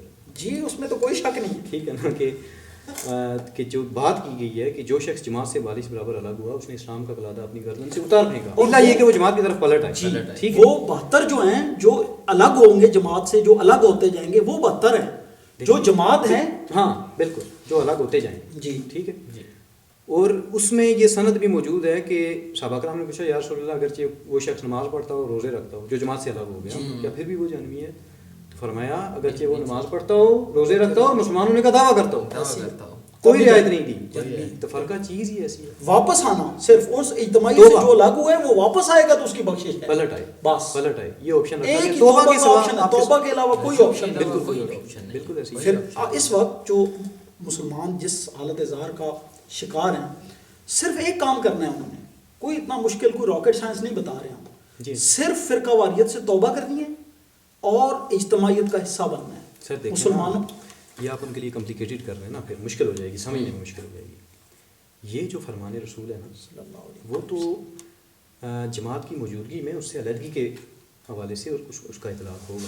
ٹھیک ہے, اس وقت تو ایک نظم موجود تھا نا. جی بالکل. ٹھیک ہے, یہ تفرقے کی جتنی آیات آئی ہیں اس وقت تو نظم موجود تھا. بالکل. ٹھیک ہے, اب اس سے بالش برابر علیحدہ ہونے والے کے لیے یہ پروانہ جاری کیا. جی ٹھیک ہے, جو فرمان آپ کوٹ کر رہے ہیں. جی بالکل. ٹھیک ہے, اب مسئلہ یہ ہے کہ آج جو ماحول بن چکا ہے, ٹھیک ہے, اب اس پہ ہم ڈائریکٹ ان آیات کا اطلاق ایز اٹ از نہیں کر سکتے. جی ڈیفینیٹلی ایسی ہے. ٹھیک ہے, کیونکہ یہ تو دیکھیں نا پیدائشی طور پہ ہی ہم تفرقے میں مبتلا ہیں. جی بالکل ایسی, کیونکہ جو جس گھر میں پیدا ہو گیا وہ اسی فرقے وہ اسی ایک سوچ کے ساتھ جڑ گیا اور اسی اس کے ساتھ وہ ہو گیا. ٹھیک ہے, اب جب آپ بات کریں گے کہ جب ایسا ماحول پیدا ہو جائے تو اس حوالے سے قرآن و سنت میں کیا تعلق ہے کہ جب اتنی تقسیم آلریڈی موجود ہے نا، یہ اس جماعت سے تو الگ نہیں جو انہوں نے وہ جماعت دیکھی کہاں. جی بالکل جماعت تھی اس کا نظم تو کب سے توڑا گیا اور آج تک مطلب یہ کہ مزید جماعتیں ہی بناتے رہے نا. ٹھیک ہے. اب مسئلہ یہ ہے کہ جب حالات اس ڈگر پہ ہوں کہ آپ کو ایک ایسا دور فتن ہے کہ آپ کو پتہ ہی نہ چل رہا ہو کہ وہ مسلمانوں کا ایک جو اجتماعیت ہے وہ کون سی کدھر ہے. ٹھیک ہے. تو اس حوالے سے اگر آپ قرآن و سنت ان تمام سے الگ ہو جائیں جن کے ساتھ آپ نے ٹھیک ہے، یعنی آپ کو یہ سمجھ نہیں آ رہی کہ آگے کرنا کیا ہے یا ایک کیسے ہونا ہے. جی ایک جماعت یہ تو سمجھ آ رہی ہے نا کہ ہم کی جو تقسیم ہے یہ غلط ہے. ٹھیک ہے. کہا گیا کہ ان سب سے کنارہ کش ہو جاؤ، خواہ تمہیں شدت دے خواہ تمہیں جنگلوں میں جا کے درختوں کی جڑیں چبا کر گزارا کرنا پڑے، وہ کر لینا، لیکن ان سب سے الگ ہو جانا. ٹھیک ہے. اب دیکھیں ہماری شمیل قسمت کے اس فرمان سے بھی ایک دڑا کھڑا ہوا. ٹھیک ہے جی. اور اس کے آگے درجنوں دڑے کھڑے ہوئے. ٹھیک ہے. کیوں؟ وہ کہتے ہیں جی جماعت المسلمین مسلمانوں کی جماعت کا نام ہے. ٹھیک ہے. حالانکہ جماعت المسلمین و امامہم کے الفاظ. ٹھیک ہے. یہ نام بنتا ہی نہیں ہے. جماعت المسلمین و امامہا ہوتا ہے. اگر یہ ہوتا تو ہم کہتے ہیں کہ یہ نام ہے جماعت المسلمین. یہاں پہ ایک لطیفہ کہہ رہے ہیں، ہمارے اپنے ایک بھائی ہیں مجھے ان کی بات یاد آئی. جماعت المسلمین کے ایک بھائی سے ان کی گفتگو ہو رہی تھی نا اسی حوالے سے، اسی ٹاپک کہ جماعت المسلمین نام تو ہے نہیں. تو اب اس کو یہ مطلب ٹیکنیکلی یہ گرامیٹیکلی وہ نہیں وہ اتنا، تو اس نے کہتے ہیں یار یہاں پہ کوئی مذکر مؤنث کا چکر ہے لیکن جماعت المسلمین جو ہے وہ نام نہیں ہے. کہنے کا مقصد یہ ہے کہ جماعت المسلمین و امام ہوا، اگر امام ہوا ہوتا تو مسلمانوں کی جماعت اور اس کے امام کے ساتھ پھر یہ نام کے طور پہ سامنے. لیکن جماعت المسلمین و امام ہوا، اب اس کو توڑیں گے آپ مسلمانوں کی جماعت اور ان کے امام کے ساتھ. دیکھیں اصل بات یہ ہے کہ صرف نام کی بنیاد پہ ہم کسی گروہ کے ساتھ نہیں جڑ سکتے. آج اگر کوئی گروہ کلیم کرے کہ میں حزب اللہ ہوں، میں جماعت المسلمین ہوں، میں فرقہ ناجیہ ہوں، میں امت مسلمہ ہوں جی، میں فرقہ ناجیہ ہوں جی، وہ جماعت ہم ہیں. ٹھیک ہے. صرف نام آپ کو بات کرنا یاد ہو سکتا. بالکل ایسے. ٹھیک ہے. بیسیکلی مسلمانوں کی اجتماعیت کا کوئی نام نہیں ہے، نام نہیں رکھا گیا. دیکھیں نا نام رکھا جاتا تو کتنا مسئلہ بن جاتا. جی ایسے 12 تو میرے علم میں ہیں، 2-3 کے عمرہ سے بھی میں مل چکا ہوں جماعت المسلمین کے. تو یہ تو عام بندہ بیچارہ کیا کرتا. بالکل. ٹھیک ہے. تو نام تو نہیں رکھا گیا. ٹھیک ہے. علامات بتائی گئی ہیں، کچھ اصول بتائے گئے کہ وہ اچھا. تو ہم کیا بات کر رہے تھے کہ جماعت المسلمین کا، ہاں جماعت المسلمین کے حوالے سے کہ اصل میں اصولی طور پہ دیکھا جائے تو مسلمانوں کی اجتماعیت کا نام جو ہے وہ نہیں رکھا گیا. ایسے. ٹھیک ہے. کیونکہ اگر نام رکھا جاتا ہے تو یہی دیکھ لیں جو میں آپ کو مثال دے رہا تھا کہ درجنوں جماعتیں جو ہیں وجود میں آ چکی ہیں اس نام سے، تو پھر بندہ کس کی طرف جائے. ٹھیک ہے. تو ظاہر کچھ اصول ہوں گے جن پہ پرکھا جائے گا کہ کون سا جو ہے وہ گروہ، اس کی علامات ہو سکتی ہیں، وہ بتائی جا سکتی ہیں. لیکن یہ کلیم نہیں کیا جا سکتا کہ امت مسلمہ نام رکھ لینے سے، جماعت المسلمین نام رکھ لینے سے، حزب اللہ نام رکھ لینے سے، کیونکہ یہ قرآن میں یہ اصطلاحات آئی ہوئی ہیں نا. جی ٹھیک ہے. کوئی گروہ آپ پہ ہو جاتا ہے. ٹھیک ہے. تو ابھی ہم پہلے بات کر رہے تھے جو ایک صاحب ان کی یہ بھی بات مجھے بڑی عجیب لگی. انہوں نے کہہ دیا کہ یہ جو 73 فرقوں والی حدیث کی وہ وضاحت دے رہے تھے نا، کیونکہ ایک حدیث مبارکہ کے آخر میں مانا علیہ وصحابہ کے الفاظ ہیں اور ایک جگہ پہ جامعہ ترمذی میں غالباً الجماع کے الفاظ آئے ہیں اس کے آخر میں. جی بالکل. تو وہ کہتے ہیں کہ اس ناجی گروہ کا تو نام آیا ہوا ہے الجماع، اور مشورہ دے رہے ہیں کہ آپ اپنے فرقے کا نام الجماع کیوں نہیں رکھتے. یعنی یہ حالت ہے اکابرین کی، یہ حالت ہے جو قوم کو گائیڈ کر رہے ہیں ان کی یہ حالت ہے. ٹھیک ہے. تو قوم کو کیسے پتہ چلے فرقہ کیا ہے اور ہم تو فرقے میں ہیں یا نہیں اور ہم وحدت کی طرف جائیں. ٹھیک ہے. تو اب بات یہ ہے کہ ظاہر ہے قوم کو ہم نے وحدت کی طرف لانا تو ہے، یہ ہماری ذمہ داری تو بنتی ہے نا. جی بالکل. ٹھیک ہے. تو ہم کوئی دعویٰ تو نہیں کر رہے نا، ہم تو یہ دیکھیں ٹوٹی پوٹی جو ہماری سمجھ میں ہے وہ ہم بات رکھ رہے ہیں کہ مسلمانوں کو ایک ہونا چاہیے، مسلمانوں کو ایک جماعت ہونا چاہیے. اب اس حوالے سے ہمارے موقف سے اختلاف ہو سکتا ہے. جی رکھ سکتے ہیں. ہم تو دیکھیں نا، ہم کبھی نام کلیم نہیں کرتے. جی بالکل. ہمارے اوپر بھی یہ الزام آتا ہے. جی دیکھیں ہم تو یہ کہہ رہے ہیں نا کہ مسلمانوں کو ایک جماعت ہونا چاہیے. جی بالکل. اور اس کے لیے ہم کہتے ہیں کہ امت مسلمہ کے پلیٹ فارم پہ سب اکٹھے ہو جائے. بالکل. ٹھیک ہے. اب جب ہم امت مسلمہ کا پلیٹ فارم کہتے ہیں تو وہ کہتے ہیں کہ آپ نے بھی تو امت مسلمہ نام سے ایک جماعت کھڑی کی ہوئی ہے. بھائی ہم نے کب کلیم کیا کہ امت مسلمہ کسی جماعت کا نام ہے؟ ہماری جماعت کا نام ہے. بالکل. ہم نے تو کبھی نہیں کہا کہ یہ نام ہے. ہم تو یہ کہہ رہے ہیں کہ مسلمانوں کی ایک اجتماعیت ہوتی ہے. اب اس اجتماعیت کے لیے جو معروف اصطلاح ہے جو آپ کے یہاں بھی مسلمہ ہے اور مشترکہ ہے جی ٹھیک ہے، جس پہ کوئی تنازع اختلاف نہیں ہے، اس کو امت مسلمہ آپ کہتے جی، ہیں، 1400 سال سے کہتے آ رہے ہیں جی، ٹھیک ہے، تو ہم نے اس لیے امت مسلمہ کی اصطلاح ہم استعمال کرتے ہیں تاکہ کسی کو اعتراض نہ اور کسی کو بھی اعتراض نہیں امت مسلمہ کی نہیں ہوگا، یقیناً نہیں ہوگا کہ ہم ہو بھی سب نہیں سکتا، امت مسلمہ کے پلیٹ فارم پہ اکٹھے ہو جائیں، بالکل ٹھیک ہے۔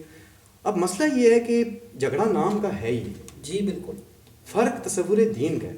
ایسی ہے، اب ہم یہ بات کرتے ہیں کہ بھائی مسلمانوں کو 2 یا 2 سے زائد جماعتوں میں تقسیم ہونے کی اجازت نہیں ہے، ایسی ہے، یعنی ہم وحدت کی بات کر رہے ہیں، بالکل ٹھیک ہے۔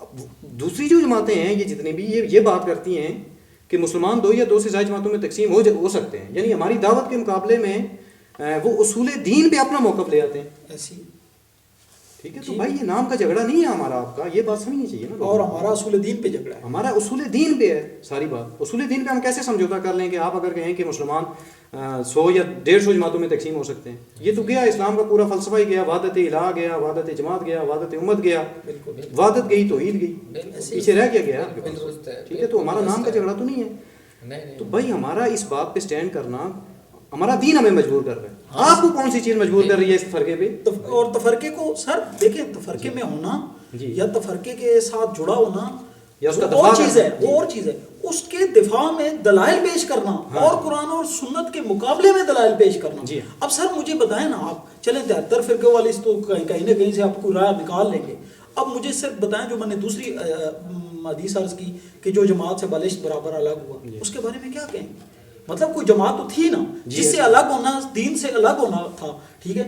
تو ہم وہی بات جس طرح آپ فرما رہے تھے، ہم چاہ رہے ہیں کہ ہم وہ جماعت بن جائیں جس سے الگ ہونے سے بھی فرق پڑتا ہے اور جس کے اندر آنے سے بھی فرق پڑتا ہے، وہ جماعت بن جائیں جس کے اندر آنے سے ہم مسلمان کہلوانے کے جو ہے نا وہ حقدار ہوں اور مسلمان کہلانے پہ فخر کر سکیں، ہم اپنے ادھر ادھر کے ٹیگ جو ہم نے لگائے ہوئے ہیں خود ساختہ، ٹھیک ہے جناب، ان سے ہم اپنی جان چھڑائیں، ٹھیک ہے جی۔ ہم کیوں بزد ہیں ایسی چیزوں پہ جن کی نہ قرآن میں کوئی دلیل ہے، نہ سیرت و رسول میں کوئی دلیل ہے، نہ 1300-1400 سال کی تاریخ میں کوئی دلیل ہے، تو اس پہ کیوں بزد ہیں ہم؟ اور خواہ مخواہ کی ضد، مسلمان کا کام تو ضد کرنا نہیں ہے، مسلمان کا کام تو بات کرنا ہے، دلیل پیش کرنا ہے۔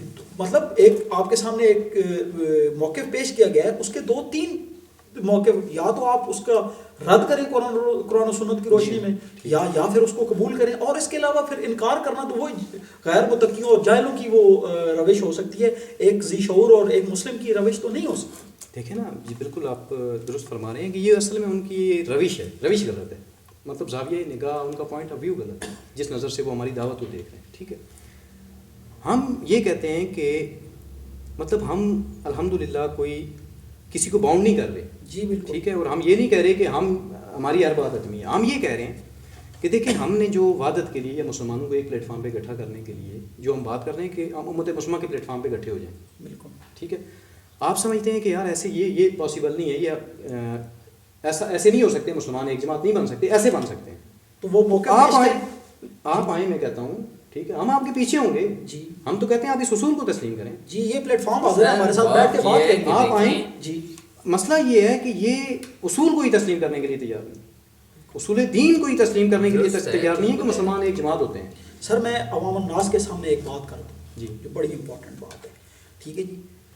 وہ جس طرح آپ نے کہا کہ جو فرقہ واریت کو ڈیفینڈ کر رہا ہے یا جو کر رہا ہے وہ ان کا دوست نہیں ہے، تو سادھی سی بات اپنے اکابرین سے پوچھیں کہ مسلمانوں کے درمیان وحدت ہونی چاہیے یا تفرقہ ہونا چاہیے، اور اگر وحدت ہونی چاہیے تو وحدت کی کوئی عملی صورت بھی ہوگی نا جی، کوئی ہوا میں تو بات نہیں ہے نا کہ بس ٹھیک ہے جی بات کر دی تو بس ٹھیک ہے ختم ہوگی، وہ تو کوئی عملی بات ہے، ٹھیک ہے جی۔ تو وحدت کے لیے عملی شکل کیا ہو سکتی ہے؟ اب یہ تو نہیں ہو سکتا نا کہ ایک جماعت کسی نے بنائی اور اس کے ذہن میں وحدت کی یہ شکل ہے کہ سارے اس کی جماعت میں آ جائیں، یا جو ایک فرقہ ہے سارے فرقے اپنے چھوڑ کے اس کے فرقے میں آ جائیں، ٹھیک ہے جناب، سب کے سامنے تو وحدت کی یہی شکل ہے، ٹھیک ہے جی۔ تو یہ شکل تو ممکن نہیں ہے، اب کوئی کسی اپنا فرقہ چھوڑ کے دوسرے فرقوں میں اکا دکا آنا جانا چل رہا ہے، ٹھیک ہے جی، اس سے تو کوئی فرق نہیں پڑ رہا اس پہ۔ سر دیکھیں نا، اس میں جو سب سے پہلی چیز کنڈیشن لگائی گئی ہے نا ایسے حالات میں، ٹھیک ہے، وہ جو لوگ مخلص ہوتے ہیں ان کے لیے تو مسئلہ نہیں ہے، جی ایسی، ٹھیک ہے، وہ یہ لگائی گئی کہ ایسے حالات میں جب مسلمانوں کی وہ اجتماعیت اور امام نہ رہے یا نظر نہ آ رہا ہو، کوئی آپ کو ملے نہیں، جی بالکل، ٹھیک ہے، تو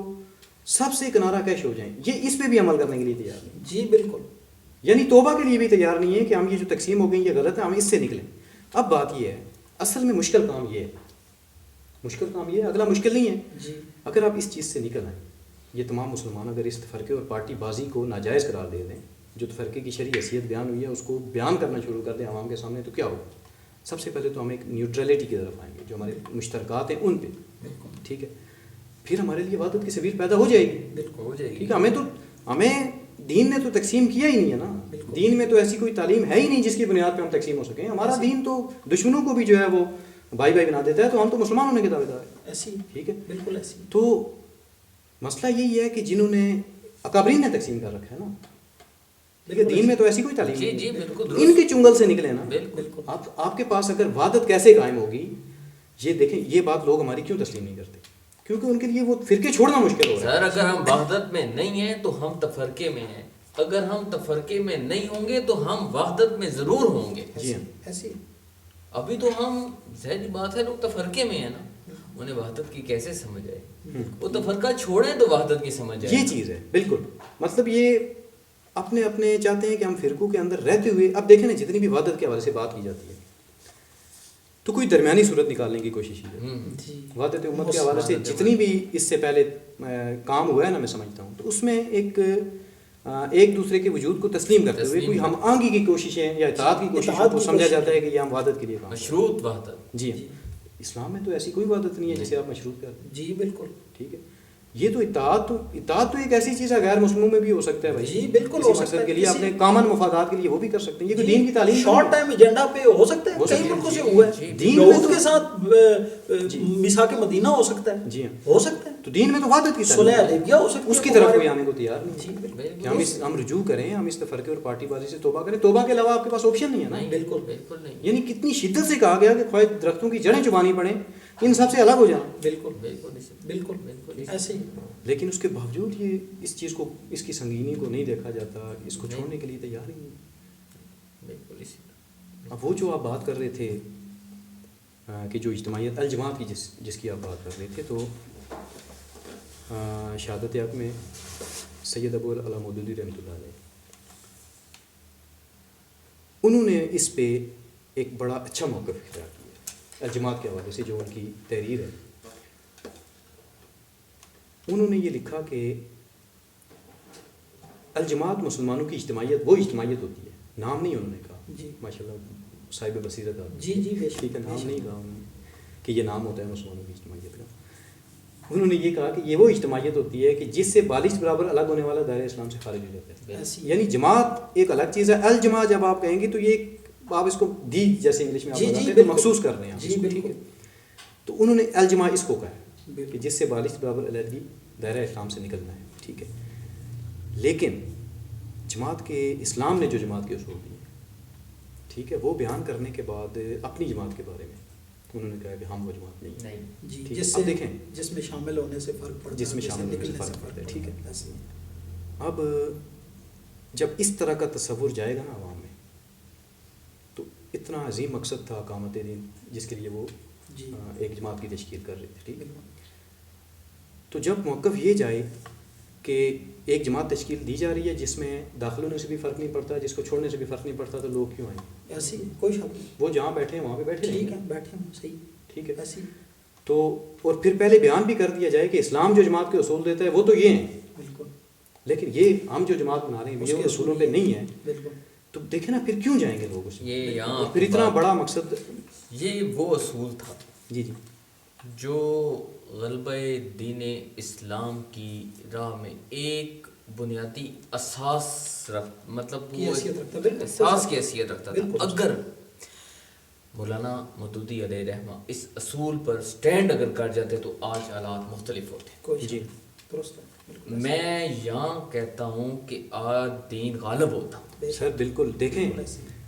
اس حوالے سے انہوں نے مجھے لگتا ہے تھوڑی بہت کنفیوژن بھی رہی ہے بالکل. اس موقف کے حوالے سے. جب انہوں نے لکھا نا تو اس میں کافی کچھ ہنٹس ملتے ہیں ایسے کہ وہ ان کا ذہن کہیں نہ کہیں اس چیز کو ایکسیپٹ نہیں کر رہا کہ ایک اجتماعیت کی بنیاد ڈالی جائے. کیوں؟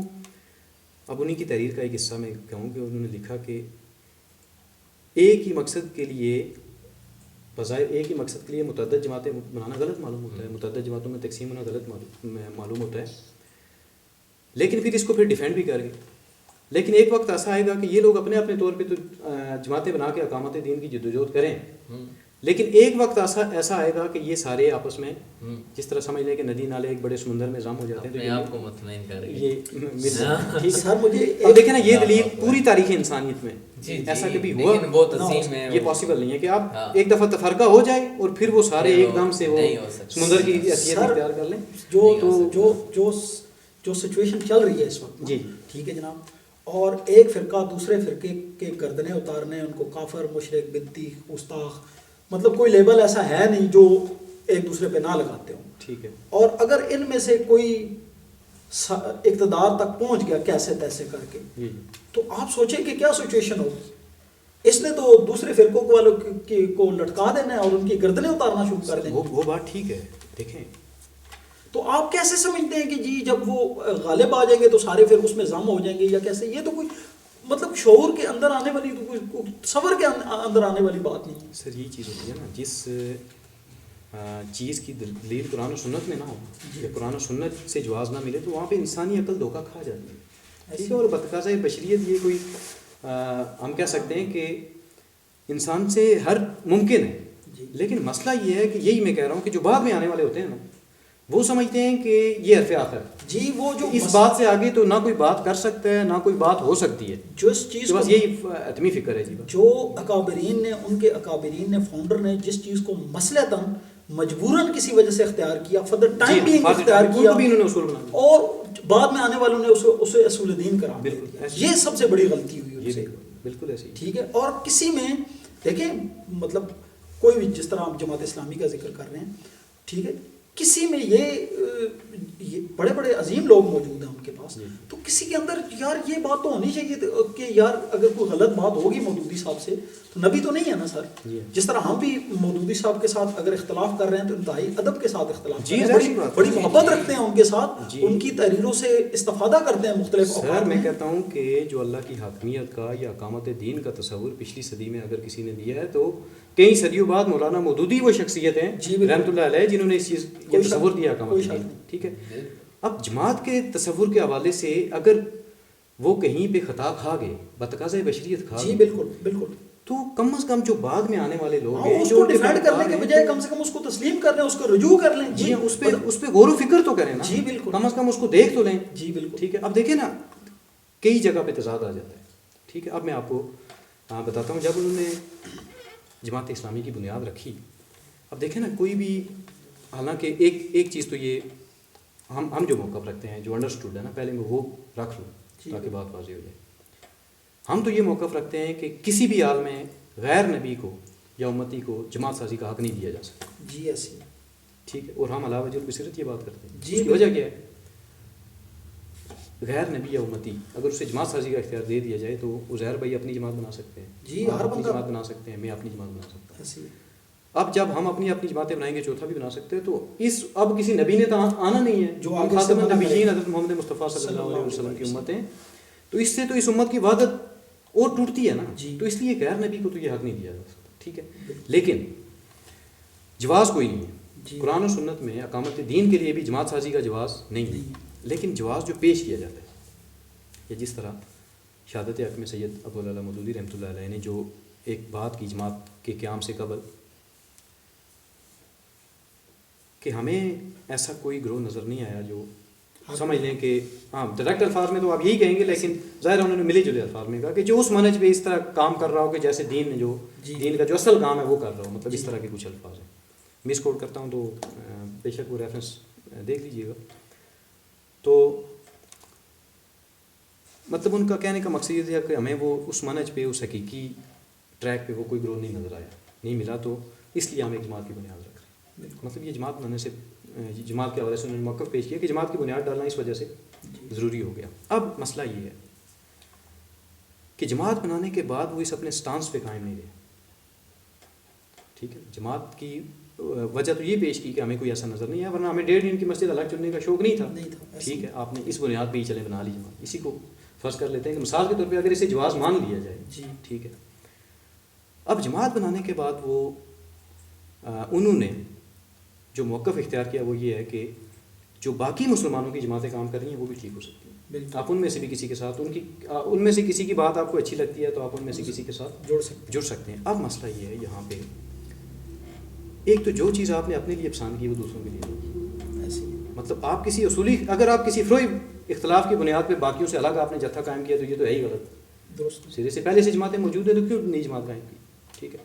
اگر کسی اصولی اختلاف کی بنیاد پہ آپ نے الگ جماعت کی داغ بیل ڈالی تو لوگوں کو آپ کیوں ان کی طرف بھیجیں گے. ایسی ہے. پھر آپ اس پہ سٹینڈ لینا کہ اس اصول دین سے انحراف ہو رہا ہے تو آپ ہماری طرف آئیں, اس پہ ہم سٹینڈ لے رہے ہیں, ہم اس کی طرف آئیں, اسی لیے تو ہم نے جماعت کی بنیاد ڈالی. ایسی. ٹھیک ہے.